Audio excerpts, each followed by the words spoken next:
नमो नारायण, जय महाकाल, जय मां बगलामुखी। सभी मेरे दर्शकों का बहुत बहुत स्वागत है। आशा करता हूं आप सभी लोग स्वस्थ होंगे, आपकी आध्यात्मिक उन्नति आगे बढ़ रही होगी। आज के मेरे वीडियो का टॉपिक है कि ये 9 संकेत बताते हैं कि आपके इष्ट देव की शक्ति आपके शरीर के अंदर जागृत हो चुकी है। बिना कोई समय गंवाए इस वीडियो को मैं शुरुआत करता हूं। इस वीडियो को बिल्कुल भी स्किप मत करिएगा। बहुत ही महत्वपूर्ण जानकारी इस वीडियो के माध्यम से मैं आपको दूंगा। अगर ये वीडियो आपको बहुत अच्छी लगती है या थोड़ी सी भी अच्छी लगती है तो प्लीज इसको लाइक और शेयर जरूर करिएगा। जो लोग नए आए हैं बेल आइकन बटन को भी दबाएं ताकि नेक्स्ट वीडियो का नोटिफिकेशन भी आपको मिल जाए। इस वीडियो को मैंने 3 चरणों में बांटा हुआ है, यानी इसके 3 स्टेप हैं। सबसे पहला स्टेप होगा शक्ति जो होती है उसका जागरण कैसे होता है। दूसरा स्टेप है शक्ति का जागरण कब होता है। और तीसरा स्टेप है कि कैसे आपके अंदर इष्ट देव की शक्ति जागृत हो चुकी है, संकेतों के माध्यम से आपको पता चले। सबसे पहले शुरुआत करते हैं कि शक्ति का जागरण कैसे होता है। देखिए, शक्ति का जागरण कई तरीकों से हो सकता है। यहां पर मैं आपको 4 तरीके बता रहा हूं जिसके माध्यम से आप अपने अंदर की शक्ति को जागृत कर सकते हैं। शक्ति का जागरण मतलब सिद्धियां पाना, भगवान का साक्षात्कार करना, कोई मनोकामना की पूर्ति करना, या जिस उद्देश्य से भी आप काम कर रहे हैं वो आपको शक्ति मिल जाए और आप उसका उपयोग कर पाए। सबसे पहला नियम होता है ध्यान के द्वारा।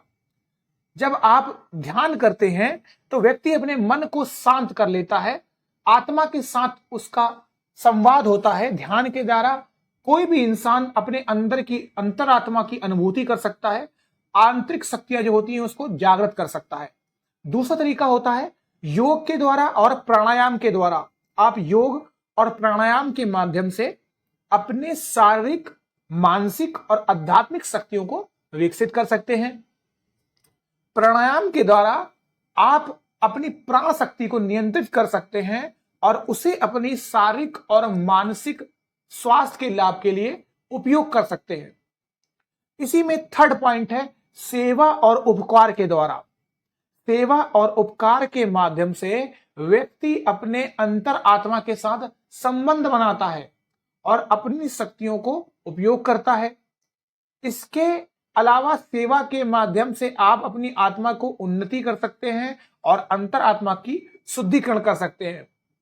दूसरी बात है, जो चौथा पॉइंट है, धार्मिक अभ्यास के द्वारा। अलग अलग तरीकों के धार्मिक अभ्यास होते हैं जैसे पूजा, अर्चना, प्रार्थना, जप, सत्संग और आध्यात्मिक ग्रंथों का अध्ययन।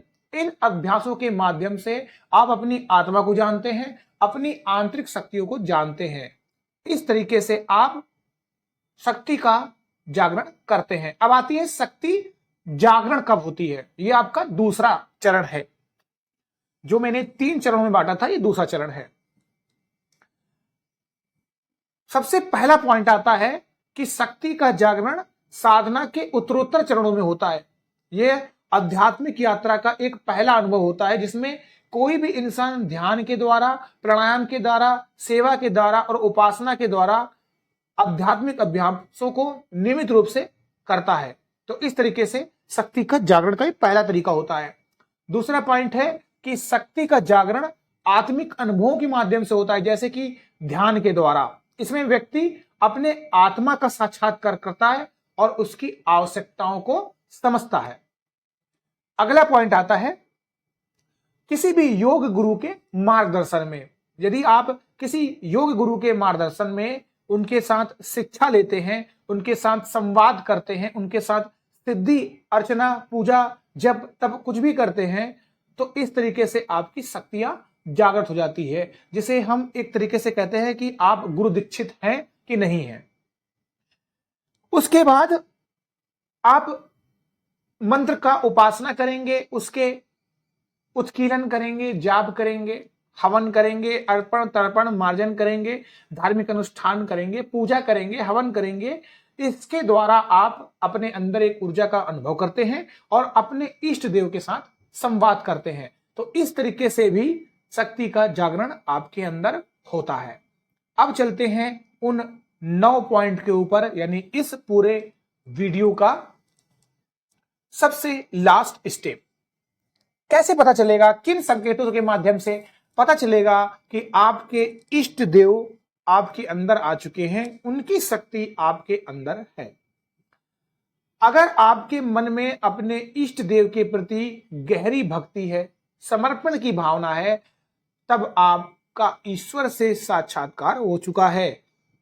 नंबर 2, आपको अपने आत्मा की अनुभूति होती है और आप में आत्मज्ञान आ चुका है।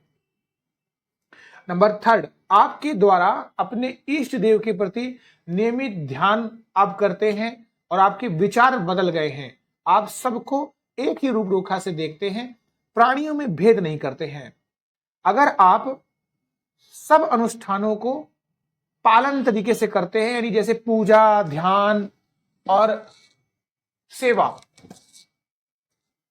दूसरी बात है, अगर आप धार्मिक ग्रंथों का अध्ययन करते हैं, यानी इन धार्मिक ग्रंथों में आप रुचि लेते हैं, पढ़ाई लिखाई करते हैं, अगर आप अनाथों की सहायता करते हैं या धार्मिक कार्यों में योगदान करते हैं, जिसे हम सेवा और उपकार कहते हैं। अगला 7वां पॉइंट है, आपको ऐसा अनुभव होता है कि आपकी इष्ट देव की शक्ति आपके शरीर में उपस्थित है, और ये खास करके होगा ध्यान और प्रार्थना के दौरान।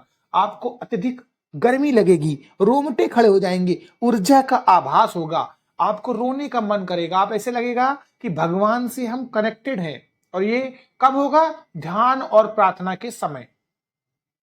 8वां पॉइंट है, आप अपने धार्मिक अनुभवों को दूसरों के साथ साझा करने के लिए प्रेरित हो रहे हैं। आप उन्हें भी अपने मार्ग पर ले जाना चाहते हैं, उन्हें भी सिखाना चाहते हैं कि इस मार्ग पे आप आगे बढ़ें, यानी धार्मिक अनुभवों को आप साझा कर रहे हैं। सबसे लास्ट पॉइंट, आप अपने धार्मिक समुदाय में सही तरीके से शामिल होते हैं, सामाजिक कार्यक्रमों में शामिल होते हैं, आयोजनों में शामिल होते हैं, यानी धार्मिक समाज में आप सम्मिलित हो रहे हैं। तो इस तरीके से ये दर्शाते हैं कि आपके इष्ट देव की शक्ति आपके शरीर के अंदर जागृत हो चुकी है।